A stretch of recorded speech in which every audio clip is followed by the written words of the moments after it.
So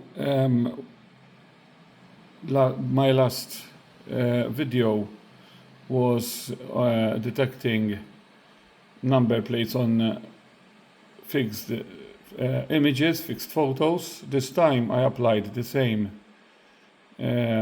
principle but on video for real-time number plate detection.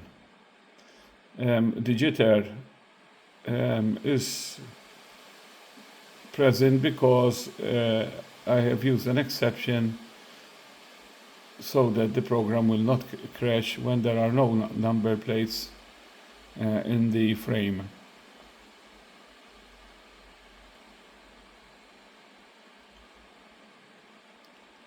The next step is going to be trying to recognize the characters on the number plate.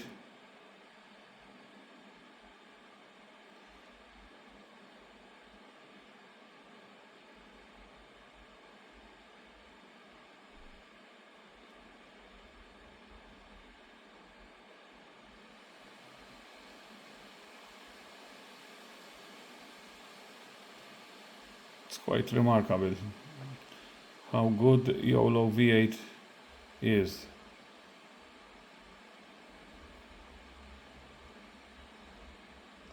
Again, here there are no number plates, so instead of crashing the program,